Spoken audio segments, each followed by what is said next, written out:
청취자 여러분, 안녕하세요. 오늘 저희가 좀 자세히 들여다볼 자료는요. 보내주신 의학 논문인데요.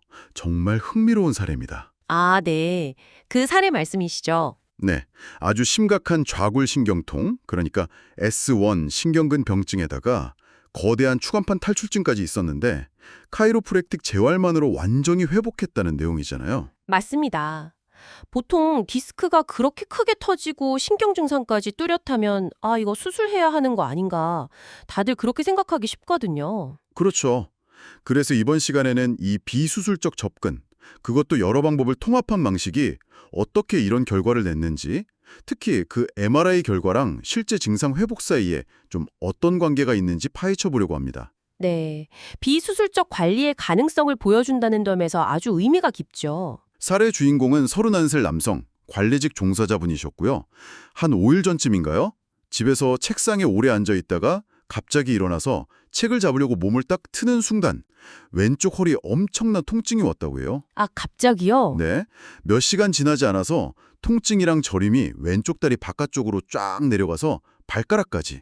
진통제도 소용없었고요. 아이고, 그래서 결국 일을 쉴 수밖에 없었고 통증 점수는 뭐 10점 만점에 9점에서 10점, 거의 최고치였죠. 그 정도면 정말 힘들죠. 네. 그리고 허리 기능 평가는 오스웨스트리 장애지수 있잖아요. 그게 80%였대요. 이건 뭐 거의 일상생활이 불가능한 수준이죠. 80%면 정말 심각한 상태입니다. 활동에 엄청난 제약이 있다는 뜻이니까요. 그래서 MRI를 찍어봤더니 실제로 허리 5번이랑 엉치뼈 1번 사이 L5-S1 레벨에 12 곱하기 12 곱하기 13mm 크기의 정말 거대한 추간판 탈출이 확인됐고요. 네, 그게 바로 S1 신경근을 누르고 있었던 거죠.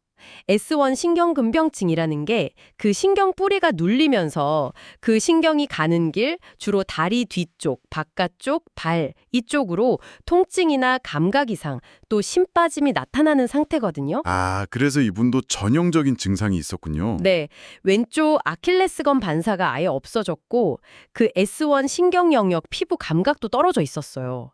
그리고 발목을 아래로 미는 힘 있잖아요. 족저 굴곡. 그게 정상은 5점인데 3점밖에 안 나왔습니다. 네. 꽤 약해진 거죠. 그런데 이렇게 아픈데도 초기 치료는 운동에 집중했다고요? 맥켄지 신전 운동, 그러니까 허리를 뒤로 젖히는 동작을 했다는 거죠. 그렇습니다.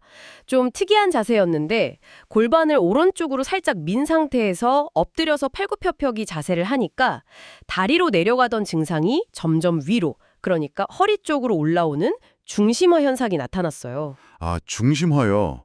그게 좋은 신호라고요? 네, 보통 신경 자극이 줄어들고 있다는 긍정적인 신호로 봐요. 물론 처음엔 통증 때문에 바로 눕기도 힘들었지만요. 그래서 누워서 자전거 타는 신용하기, 또 아내분 도움받아서 발목에 저항 주면서 미는 운동, 이런 식으로 체중 부담 없는 운동을 조심스럽게 같이 했죠. 아, 비체중 부하 운동, 그리고 불안감 관리나 냉찜질도 있었고요. 네, 맞아요. 초기에는 통증 관리랑 근력 약화 방지, 심리적 안정이 중요했으니까요. 그렇게 중심화가 나타나면서 점차 다른 치료들이 추가됐군요. 네. 상태가 조금씩 나아지면서 그 특수 테이블에서 척추마디 사이를 부드럽게 눌려주는 치료 있잖아요. 굴곡 신연 기법.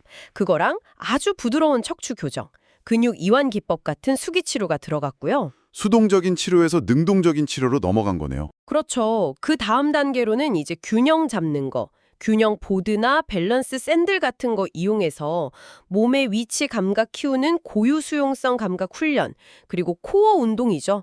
골반 기울이기나 복근 쓰는 체간 안정화 운동으로 점차 진행했습니다. 와, 정말 다양한 방법을 통합적으로 썼네요. 네, 환자 상태 변화에 딱 맞춰서 단계적으로 접근한 게 이 재활의 핵심입니다. 결과는 정말 놀라웠어요. 치료 시작하고 27일 만에 조금씩 일도 다시 시작할 수 있게 됐고 총 50일, 20회 치료 후에는 통증 점수 0점, 장애지수 0%, 완전히 회복해서 퇴원하셨다고요. 네, 약했던 왼쪽 발목 근력도 정상인 5점으로 돌아왔고요. 자, 그런데 여기서 진짜 흥미로운 지점이 나오죠. 맞습니다.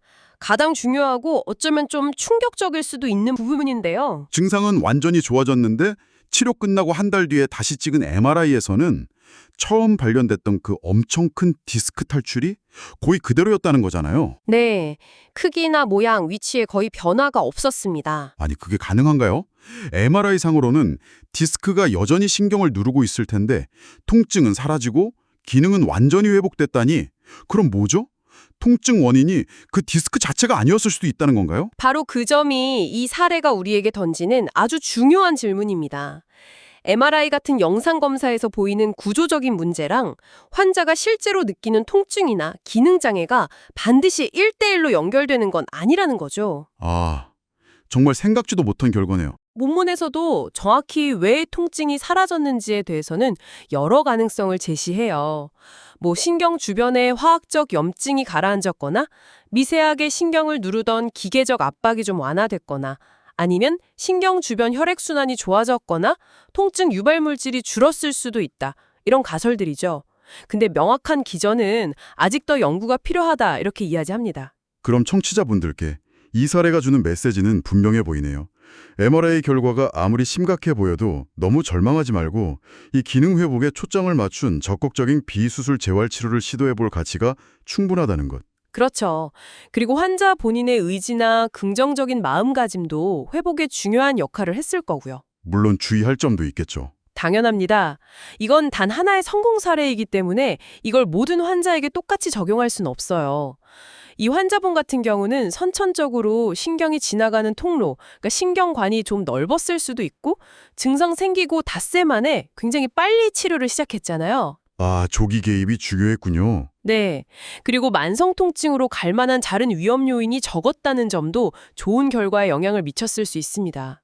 그럼에도 불구하고 중요한 건 이거죠. MRI 사진에 보이는 그 구조에만 너무 얽매이지 말자. 환자의 실제 기능 회복에 집중하는 이런 포괄적인 보존적 치료가 때로는 수술 없이도 정말 놀라운 결과를 가져올 수 있다는 것을 보여준다는 겁니다. 네, 오늘 살펴본 사례는 정말 거대한 추간판 탈출이라는 구조적 문제에도 불구하고 다각적인 카이로프랙틱 재활을 통해 완벽하게 회복한 이야기였습니다. 핵심은 구조의 변화 없이도 기능 회복과 통증 소실이 가능하다는 점. 즉, 보이는 구조보다 실제 기능에 초점을 맞추는 접근이 중요하다는 것이었네요. 마지막으로 청취자 여러분께 이런 질문을 한번 던져보고 싶습니다.